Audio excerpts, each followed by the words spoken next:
there is no such thing as overnight success. So we then are wiring our brains to expect things to happen quickly. Speed might be seductive, but it's not the path to that sustainable success and truly that peace that you're looking for. All right, Jordan, let's be real. I'm going to ask you a question. You ready? Yeah. All right. Let's say that I am your fairy godmother. I'm wearing a pink dress. I'm like Galinda up in here, okay? And I've got a magic wand in my hand, and I say, do you want all of your desires to come true by this time tomorrow? First off, love the pink dress. I think absolutely I would be like, yeah. Yeah. Yeah. I mean, who wouldn't want that? Because it's just instant, you know? Oh my gosh, I know. Well, I think we would all say yes. And yet when we hear that overnight success is not a real thing, we're all like, yeah, duh, like that's stupid. I wouldn't really want that. We're like, I'm more mature than that. I'm more mature than wanting all of my stuff overnight. Like that's not a reality. But we carry ourselves very differently. We set goal after goal after goal. And we get disappointed when we don't get that thing in the timeline that we've set because we want things to happen quickly. I mean, we would all love to be able to skate over the work required in order to hit the big milestones. We want to avoid that discomfort, that trial, that tribulation. Trial and tribulation doesn't sound fun to me. You know what I'm saying? That doesn't sound like a party. That sounds like some stress right there. That sounds like some pain. But that's just not how life works. And yet we live in a world where so much is moving so fast all the time. And the reality is that speed is seductive. We want to know, how did that person get there that fast? How do they do that? What's the secret? And we pride ourselves, it feels good to hit goals, to accomplish things, to see other people accomplishing things. But I think because we know that accomplishment feels good, we set timelines for ourselves a lot of times that aren't realistic. We're like, I'm going to become a millionaire this quarter. I'm just starting my business. Oh my gosh. But seriously, when I started my business, my first entrepreneurial endeavor back in 2017, everyone was talking about courses and paid ads. And I was like, man, this is really cool. I mean, I can become a millionaire and just make a course. That's freaking awesome. And yes, that is a possibility. So if that's something you're going for, like, let's go for it, right? But the reality is that there's so much that has to happen in between in order for you to get to that place. And there is no such thing as overnight success. But because we want that, we set these timelines that are so unrealistic. And then we get in this loop where it's like, we're living in idea land. We're like, I have an idea. This is fun. This sounds amazing because it feels so good to come up with ideas. Then we start to put in the work. Then it takes longer than what we think it should. So we kind of like discard that, or we like rethink everything, or we go burn everything down to the ground because we're like, oh, this is kind of getting hard. Well, this is like not fun anymore because we're actually having to work, put in the energy, put in the effort, adapt, tweak, course correct. That part isn't necessarily the fun part. But then at the end of the day, we end up accomplishing nothing at all because we aren't willing to stick with you in a time that's realistic to accomplish some of these things. So today we really want to have a conversation around rewiring our brain and how we look at the timelines that we think that things should happen within. Speed might be seductive, but it's not the path often to that sustainable success and truly that peace that you're looking for. And at the end of the day, I think that's what we're all really looking for is wherever we're going, whatever we accomplish, we want peace when we get there. And if you were to wave a magic wand and get everything that you wanted by tomorrow, I can tell you, I'm like 9 times out of 10 positive on this, 90% positive on this, that you would not have a lot of peace because it would be so much more than you can handle. And that's not just for you. I'm speaking to myself here too, preaching to the choir. You'd be like instantly thrown into so much turmoil and chaos because like, you know, if I wanted all of my desires fulfilled overnight, like I want to write books and I want to be, you know, doing all these bigger things, but I'm not ready for it. And then I get it. and I get it tomorrow, I would crumble. You would crumble under the weight of that because it would be so overwhelming because you just got there too fast and you weren't prepared in the process to be able to handle the weight of that. To add to what you were saying, it is actually really, really disappointing for us when we set unrealistic goals that we cannot meet. There is science behind this. There's science behind setting goals and meeting those goals, exceeding those goals, and how good it can make us feel. And it has to do with dopamine. And I know everyone kind of is familiar with dopamine, but we're really going to dive into this because I found it very intriguing that there is science behind this. There is science behind why speed is seductive because okay, let's break it down. Dopamine has to do with the reward system in our brains. So we are actually wired to seek reward, whatever it may be. It could be really small. It could be huge success. It could be little milestones, whatever it is. We want some sort of reward. And dopamine also has to do with the anticipation of a reward. So anticipating the reward makes us feel good.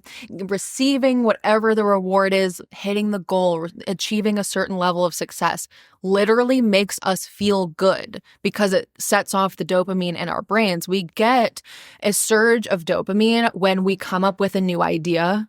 It's like what you were talking about. We can live in idea land forever because it feels good for us to come up with ideas. Like if we make certain connections in our mind that seem kind of novel, even if they're not super novel, like they seem novel to us, or we've made a new connection in our brain, it actually feels good. And then we get excited about the idea, but then that dopamine surge is just a surge. It just kind of happens. It's temporary, and then it fades, and then that's when the hard work begins, and whatever idea you came up with, whatever goal you set for yourself, you then have to follow through on it and keep working towards that goal. And it's so easy to like fall off because you don't have the dopamine going off in your brain to keep you going. That's why it's actually really important for us to break down bigger goals into smaller goals, because the science behind it is like when you hit those smaller milestones, it gives you that dopamine surge. It gives you that reward, even if it's small, and that keeps you going. So that's part of why it's actually really good for like you to break those big 5-10-year goals or dreams or whatever they are into very small bite-sized tasks that you can accomplish. That's why it's so important to set SMART goals, like the acronym SMART. Yeah. I can't remember all of them. Specific, measurable, attainable, realistic, timely. Yeah, love it. But that's why it's good for us to set SMART goals for ourselves, because each little milestone we reach, each little thing we accomplish gets the dopamine going, and then that keeps us going. So there is science behind this. But what I find really fascinating that I discovered in my research is that the closer or more immediate that reward feels, the stronger the dopamine release. Wow. So this is why instant gratification feels so good to us, because it's closer. It's more immediate. That's why it's good to break down big goals into smaller goals, like a monthly goal for yourself, because it's more immediate. So you get a bigger rush and surge of dopamine in your brain. But this is why it feels so good for us to get that instant gratification that we get from social media, that we get in our culture today at large. Like this isn't just with social media. It's like the way our culture is today. It is all designed around instant gratification. I mean, we can go on our phone, which our phones are great tools. Technology is great. I love technology and the opportunities it provides, but you can just open your phone and just click around on there real quick, pull up Amazon, get something instantly, buy it instantly, get it same day delivery or overnight. If you want entertainment, you pull up Netflix. You can pull it up on your phone. I could pull up Netflix right now and watch a TV show or a movie or whatever. Like, you want entertainment, you have it at your fingertips. You want entertainment, you can go on social media. You want to see what people are doing? You're curious about who's doing what? Go on social media instantly, and you can see whatever you want to see. And I'm just like thinking about how, 15 years ago, the expectation for a package arriving, it would be realistic to be like 7 business days.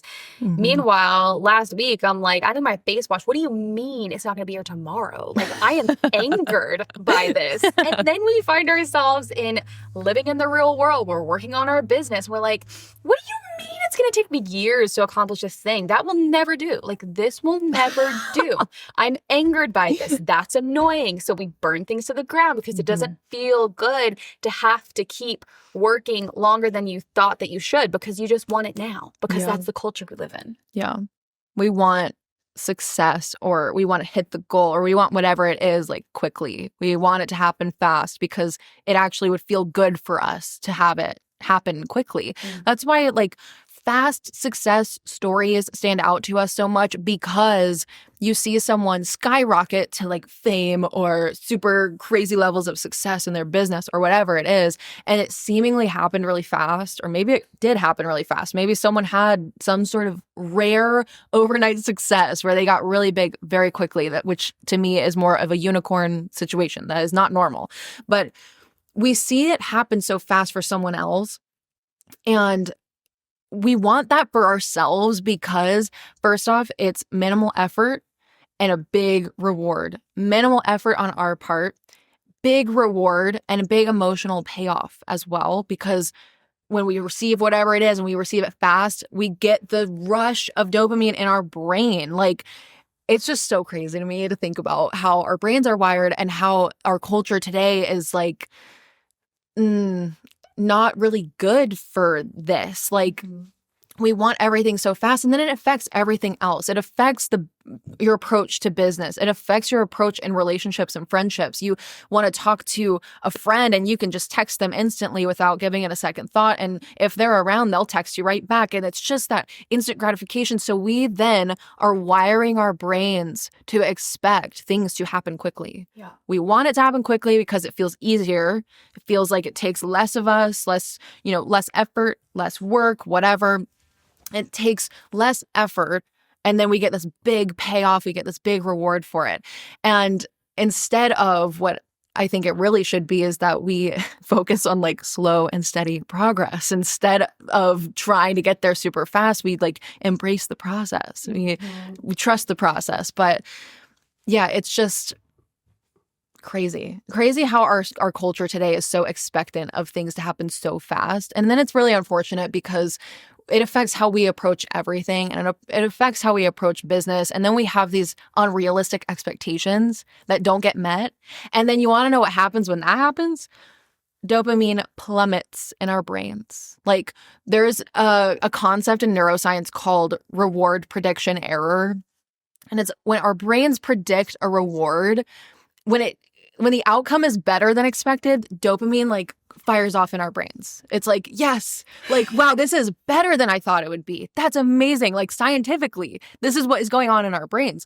But if we don't receive the reward we were hoping for, or if it's less than expected, if it doesn't meet our expectations, dopamine literally plummets in our brains. So that's why I think it's so easy for us to get caught up in the cycle of like, we set an unrealistic goal because it feels good. Because we're like, I have this dream and I have this goal for this year. It's going to be my highest income year to date, or whatever the case may be. I'm gonna quadruple my revenue. Yeah, like literally. I'm gonna go from 0 to 7 figures. It feels literally so exciting in our brains for us to set these crazy goals because we're like, wow. And it actually, I think it excites us because it's like the possibility of like, I could maybe hit that. I could do that. Like, that's so cool. Like, let me do it. Let me shoot for that. Let me shoot for that goal. But then when you don't get there and it doesn't go according to plan because maybe that goal was just a little unrealistic, you literally feel this great big sense of disappointment and like you messed up and like you're not good enough. You start feeling bad about yourself and the dopamine crashes in your brain. And so that's why it's so, so important to be a little bit more realistic. I'm all for dreaming big for your life, but actually being intentional about setting realistic standards and goals for yourself, like setting those realistic expectations so that you don't go through this cycle of always feeling disappointed and like you're never going to get where you want to get, you know? Mm-hmm. Yeah, I think about when we start getting to the end of a year and I'm doing annual planning with clients, we're high energy. Like we're so excited about the goals that they're mapping out. They come to our call and they're like, here's the 50 things I'm going to do next year. And I'm like, all right, I already have a calendar prepared. Let's start filling it in.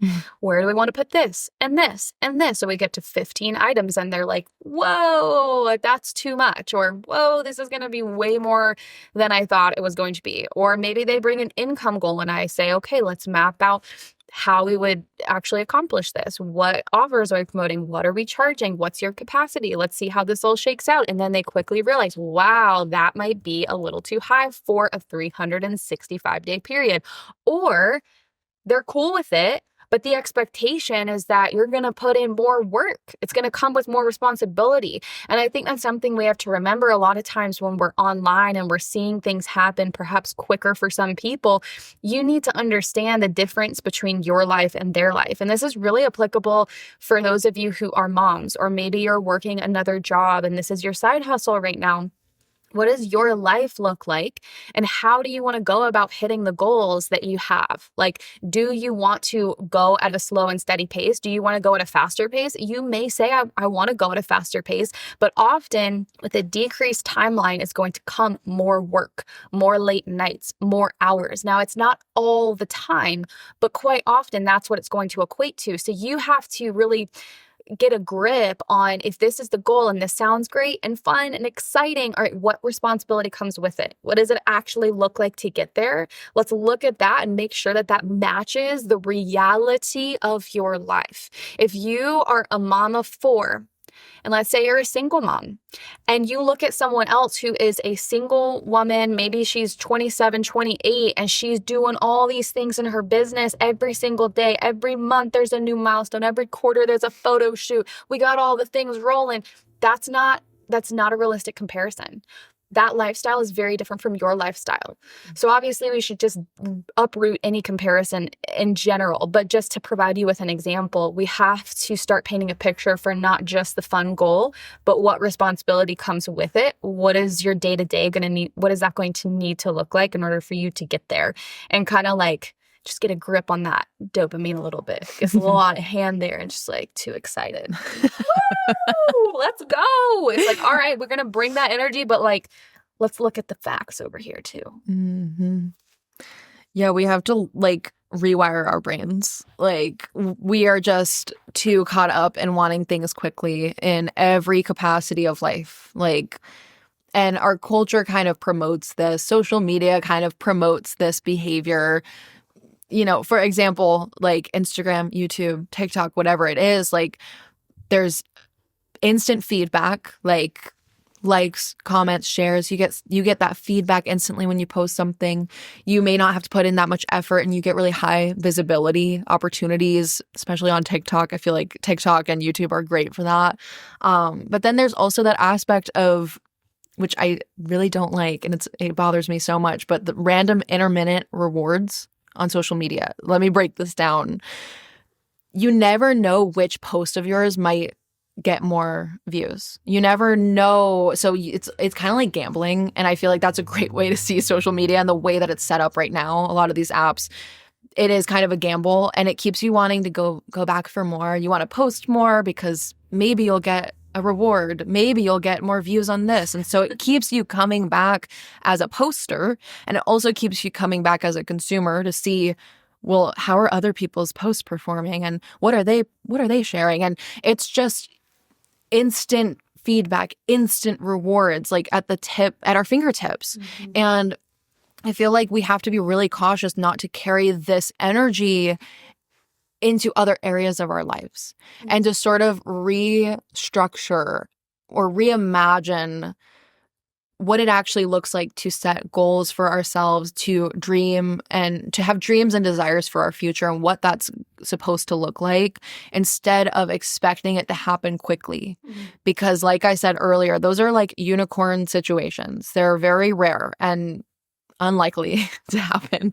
And then it's like you're setting that unrealistic expectation, maybe subconsciously, to grow your business really fast, and you want to achieve this success because you see other people going viral, you see other people's businesses maybe reaching success that you're not at yet. And in your subconscious, you're like, man, like I want that and I wish I could have that. And then it actually is triggering the dopamine in your brain to either surge or plummet. And it's making us either feel really good or really bad. And usually it makes us feel really bad if we are seeing other people do these great things and we feel bad about ourselves because we're not there yet. Or it ultimately boils down to just accepting the process, that it is a process and that things take time. It's such a cliche, but it's true. Things take time, and that relieves so much of the pressure to just accept that and keep working on the work that really matters. Keep your head down, keep working on what you can, and stop focusing on like trying to get somewhere quickly, because it's just not likely to happen. It's just silly. We're all silly, guys. No, we all do it. We all think the grass is greener on the other side. Where we are right now just feels sucky, and we think that what this person has, where they are, when we get that thing, this thing, that other thing, then we will experience whatever it is. Peace, fulfillment, abundance, freedom, because at the end of the day, those are the real things motivating us and driving us. You might say that you want more money, but really at the end of the day, we often want the feeling that accompanies that thing. And there's so much power in embracing where you are now and learning how to live out. How can I be abundant? How can I be at peace right now with what I have in front of me? Even think about our dad had a successful landscaping business for many years, and he talks about like how he would always like have a new goal set for himself, and when he hit that goal, he'd just be on to the next and on to the next. And then years later, he eventually sold the company and, you know, achieved this big goal. Like that was a big thing to like sell the company. And he told this story just saying that after that, he was like driving down the road one day and just had the thought all of a sudden, like, this is what freedom feels like. I'm like, like it's not as crazy as I thought it would be. And I think when we boil it down to like the actual just science of it, we're wired for rewards. And even if you get the biggest like reward of your life thus far, you get that momentary satisfaction and it feels good. And we should absolutely like celebrate and rejoice in those moments where we hit whatever goal we wanted to hit. But then our brains kind of like want the next thing. Like we start looking ahead to the future of like, well, what is next? What comes after this? So success is not really a destination. Like you don't reach a certain point where it's all dandy and everything's great. Like your brain actually is going to continually want like the next thing, like want more and want the next like surge of dopamine if we're just breaking it down scientifically. But we're wired for reward, and we will never not be wired this way. Like even when we're like older and in a different season of life, when we're like 70 and 80, our brains are still wired this way. That we still want the next thing. Not to say that we should always be chasing the next thing, but that's just to say that you will never like reach one goal where everything's great and then you have no problems and you have all the peace and abundance and prosperity and joy in the world. Like, yeah, you'll never really reach that ultimate destination. That's nirvana. That doesn't exist. And that's why I think that we have to really change our relationship with goal setting and how much we focus on goals.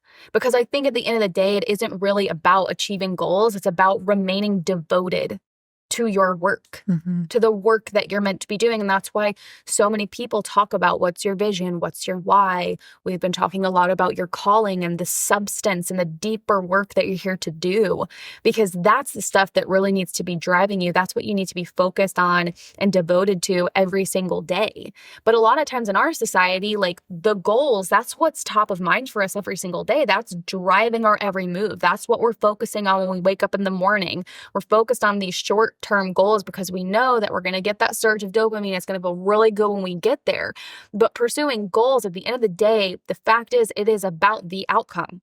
That's the entire point of goal setting. This is the outcome I want.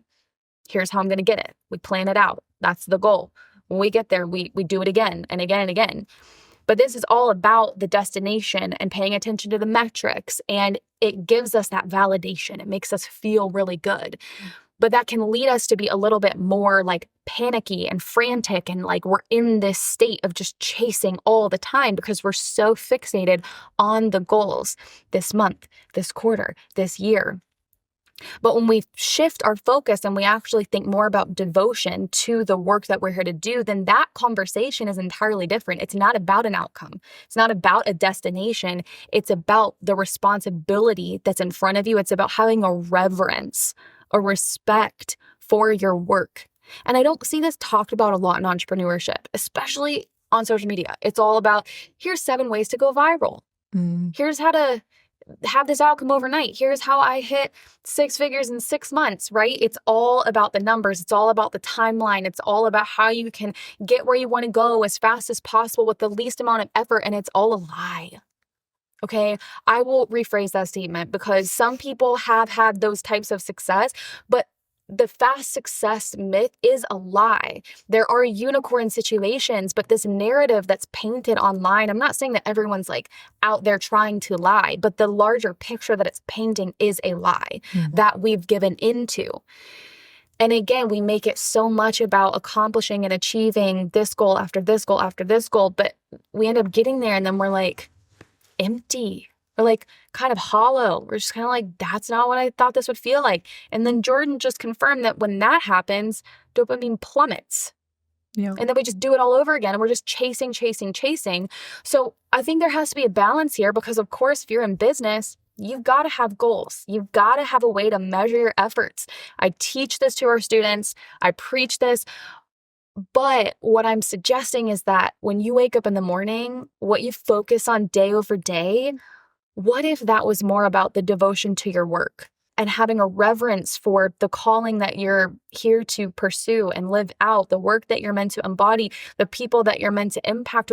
When you expand your mindset, start thinking bigger about your presence and your energy every single day, it just changes everything about how you show up. It changes everything about how you share on social media. It changes everything about how you serve your clients, and you feel more fulfilled at the end of the day. If you are only satisfied when you're hitting goals, you're going to be, I just feel like you're going to be sporadically high 1 minute, low another minute. It's going to be sporadic and frantic. You're not going to have this consistent peace that's like rooting, that you're rooted in, that you're grounded in.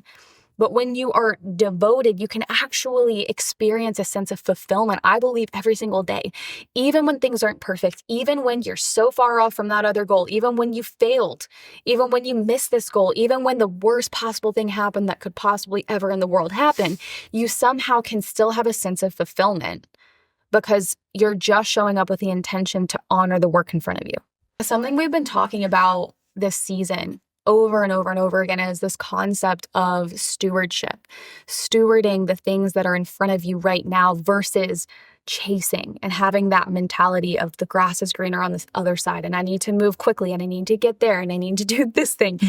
We're also tired from that pace and that energy and that rhythm. But to steward something means to care for, manage, and take responsibility with intention, wisdom, integrity. And it's also not just about using or controlling what you've been given, what's in front of you, but about nurturing and overseeing it with a sense of duty and purpose. And this is where that concept of reverence for your work comes into play, like having a deeper respect and reverence for your work, and every single day waking up and working with what is in front of you right now, what you've been given right now, seeing it as a blessing, knowing that you're further along than you once were. I mean, rewind 5-10 years, look at where you were versus where you are now. There's got to be 1, 2, multiple things that you have that you once dreamed of, even if they're small things. working with what you have, honoring this season and what you've been given right now before you get to the reward. That's where you're being prepared. That's actually dictating whether or not you ever get the reward. Because if you can't honor and work with what you have now, if you can't be responsible of what's in front of you right now, why should you be given more? Because what does that say about how you're going to steward that once you get there? I think back to my mom and my dad when they first got married. They lived in what they call a chicken coop. Do you remember the size? No, I'm sorry. It was teeny. It was like Yeah. this tiny, like cinder block building. They It was- were like, It was basically one big room. Like they had a little bathroom, but it was like everything was, it was very small. it was teeny tiny. They had so little. And my dad was telling this story about when they used to be so poor, they would go spend $1,000, $1,500 on a crappy car. That's all they could afford. When that car would break down, they would just go drop it off at the impound lot because there was no point in getting it fixed, and they just go buy another one. But despite that, every single Saturday morning, he would be outside washing that car. And I'm telling you, not just like washing it with the hose. Like my dad knows how to professionally wash and detail a car because his dad taught him that. Literally, when he was a young boy, my papa would make him wash the cars, and he would come around and put his hand underneath. What is that? Above where the tire is. He would like run his fingers there. And if there was any dirt, he'd say, wash it again. Wash it again. So he knew how to wash cars. We weren't just doing a little hose down, okay? We were like detailing this bad boy. He would wake up every single Saturday and wash any car that he had. And I even remember that being a young girl once they were able to afford decent cars. We weren't riding around in a $1,500 car that was going to break down, thank God. But he would wake up every single Saturday. I'd look out my window. I'd see him out there with the sudsy soap, and he'd be washing it down. I remember sometimes washing the car with him. And I love that display of stewardship. Literally in a state of life, a stage of life where you have so little and still stewarding that thing so well. Or I think about the first little farmhouse that they got. It was really, really small. It was not the nicest thing, but they did it up. They got curtains, and I see pictures of this house like regularly. I mean, I lived in it, but I was so little, I don't remember it. But I see pictures, and it looked beautiful. It looked like a homely, sweet space to grow a family, to like make memories together. It was beautiful for what it was. And that's because they poured into it and they stewarded what they had. And that's something that I feel has been modeled to me that now we're both actively living out. And I think that's beautiful. Like when you feel like you have nothing, or when you feel like you are so low, how are you showing up? What's your posture? What are you doing with the things that you have? Are you saying with your words that this is a piece of crap?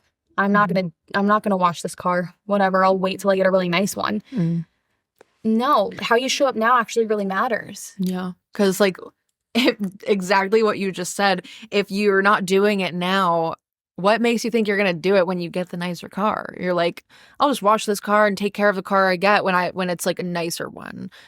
You probably won't. Like the habits you form right now, it's what you carry forward. And I mean, you can always change, right? But like, it's so important to take responsibility for what you have now. I think stewardship ties so much into responsibility, or like responsibility is such a part of stewardship.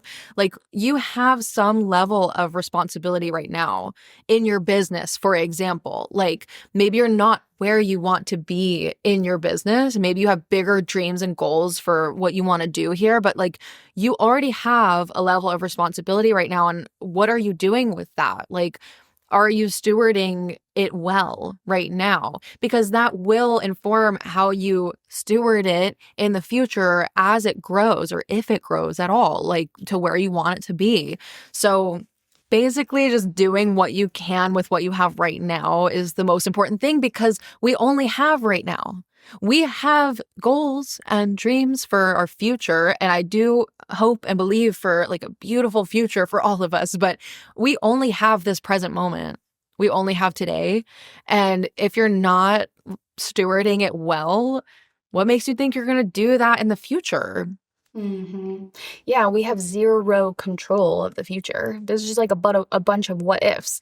And we Mhm. have minimal control in the present, but you do have control over how you show up every day, the energy that you bring, the presence that you bring, the posture that you're carrying, and how you carry yourself in that matters. And so I think it's just a good reminder for all of us to just let now be enough.